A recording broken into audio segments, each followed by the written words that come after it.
Bonjour et bienvenue dans cette vidéo. On va voir les 3 erreurs sur Pinterest Ads à éviter absolument. Donc c'est vraiment les erreurs que je vois le plus souvent. Les personnes lancent des publicités sur Pinterest Ads et voilà, elles n'arrivent pas à avoir de l'attraction au démarrage, elles n'arrivent pas à avoir des résultats et du coup après elles abandonnent. Donc je vais vous montrer donc, les 3 erreurs que ces personnes font la majorité du temps. Et donc si vous arrivez à éviter de faire ces erreurs directement, vous allez arriver à avoir donc de bons résultats sur la plateforme qui est vraiment une plateforme sous-exploitée.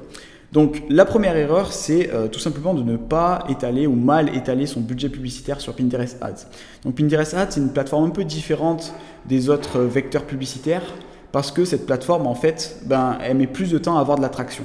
Donc on met plus de temps à avoir les premières conversions et dès qu'on a par contre ces premières conversions, directement notre chiffre d'affaires et nos bénéfices vont être croissants.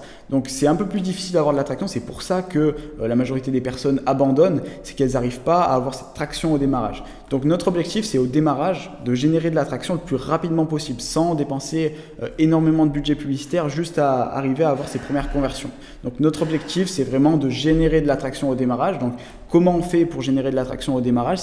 Ça passe par étaler son budget publicitaire.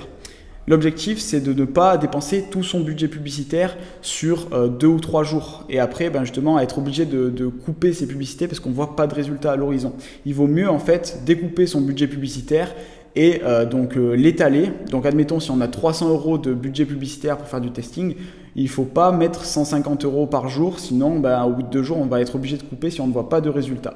Il vaut mieux donc étaler son budget publicitaire sur 10 jours. Sur 10 jours, ça permet à l'algorithme d'avoir le temps nécessaire pour optimiser. Donc ça c'est très important et ne coupez pas vos campagnes trop tôt parce que c'est pas comme Facebook où on arrive à avoir de l'attraction directement et après ça crache tout aussi vite. Pinterest, on met plus de temps à avoir de l'attraction, mais une fois qu'on arrive à avoir cette traction directement, après c'est croissant sur le long terme. Et notre objectif c'est pas de scaler très fortement puis après que ça crache aussi rapidement, mais en fait l'objectif c'est de stabiliser les produits pour qu'ils génèrent du chiffre d'affaires de manière stable et enchaîner justement les groupes d'annonces gagnants pour ensuite faire un scaling qui est horizontal. Donc ça c'est pour les personnes qui sont un peu plus avancées, mais globalement voilà, il faut bien étaler son budget publicitaire, c'est très important et c'est pour ça que la majorité des personnes abandonnent très rapidement sur Pinterest. Donc la deuxième chose, c'est les personnes qui négligent la qualité de leur créa.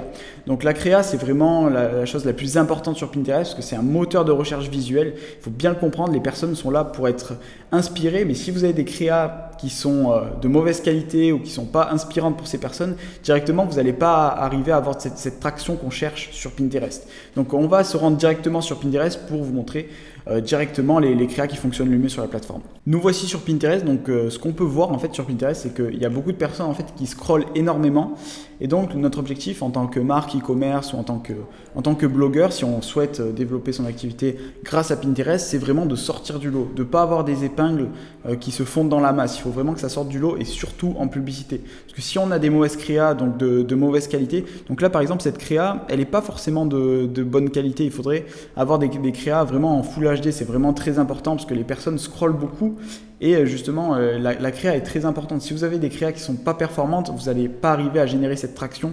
Il faut absolument mettre un point d'attention sur des créas, quitte à faire plus de tournage, plus de shooting de votre côté, mais c'est vraiment quelque chose qui est très important parce que si vous avez des mauvaises créas, ça ne va pas fonctionner. Donc en termes de créa qui fonctionne bien, donc les vidéos en termes de publicité, c'est quelque chose qui fonctionne très bien. Donc il ne faut pas hésiter à avoir du mouvement pour justement stopper le scroll des personnes parce qu'il y a beaucoup de personnes qui scrollent très rapidement et il faut justement, surtout sur smartphone, il faut justement stopper le scroll de ces personnes. Donc il faut absolument avoir du mouvement, surtout dans les premières secondes, parce que les personnes souvent voient juste les premières secondes quand elles scrollent et donc c'est très important de faire ça. Et après ne pas hésiter à mettre un call to action à la fin.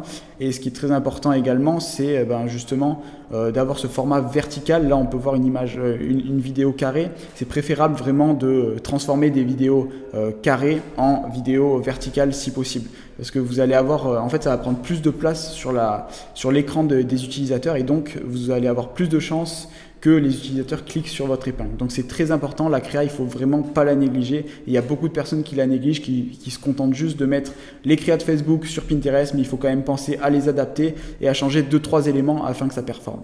La dernière erreur que la majorité des personnes font sur Pinterest quand elles se lancent, c'est qu'elles sont focalisées uniquement sur un tunnel de vente, un seul produit et une seule page de redirection. Il ne faut pas hésiter vraiment à tester différents funnels, différents tunnels de vente, différentes pages de redirection, parce que des fois, la publicité en soi, elle est bonne, il y a tout qui est bon, on a des bons résultats, des bons CTR, donc des bons taux de clic. C'est juste que le funnel sur lequel, ou le tunnel de vente sur lequel on redirige n'est pas bon. Donc il ne faut pas hésiter à faire vraiment beaucoup d'A/B tests pour voir sur quel tunnel on a le plus de traction. Donc c'est très différent Pinterest, il faut pas, c'est très différent de Facebook, il ne faut pas rediriger les personnes directement vers une page produit, les prospects qui ne vous connaissent pas. Il faut avoir un travail d'éducation un peu plus complet. Donc n'hésitez pas à faire de l'A/B test, il y a différents types de funnels qui fonctionnent très bien, et n'hésitez pas à faire des choses que la majorité des personnes ne font pas sur Pinterest, parce que c'est comme ça que vous allez avoir de bons résultats et que vous allez vraiment pouvoir, avec un même produit, vraiment passer